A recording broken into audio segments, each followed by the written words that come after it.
নমস্কাৰ বন্ধুসকল, আপোনালোকে যদি পাৰ চৰাই পুহিব খোজে তো ধুনীয়াকৈ পাৰ চৰাই পুহিব পাৰিব। ইয়াৰ কোনো খৰচ নাই। পাৰ চৰাইক আপুনি যদি দানা দিব খোজে দিব পাৰে। যদি কয় সিহঁতক মই দানা নিদিয়াকৈ পালিব বিচাৰিছোঁ তেতিয়াহ'লে দানা নিদিয়াকৈয়ে পালিব পাৰিব।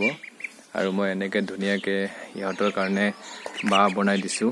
চাওক আপোনালোকে, এইটো কাঠেৰে বনাই দিছোঁ আৰু এইটো পূৰা সম্পূৰ্ণ ডাঙৰকৈ বনাই দিছোঁ।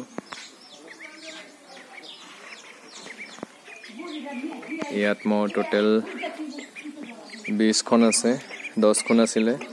10খনৰ পৰা ইহঁতে পোৱালি দি ইমানখিনি হৈ গ'ল আৰু ওপৰত আছে। আৰু এইটো চাওক চৰাই ইয়াত আহি বহি আছে, পাৰ চৰাই দানা খাই আছে কাৰণে ধুনীয়াকৈ। গতিকে ভিডিঅ'টোৰ লগত জড়িত হৈ থকাৰ কাৰণে ধন্যবাদ।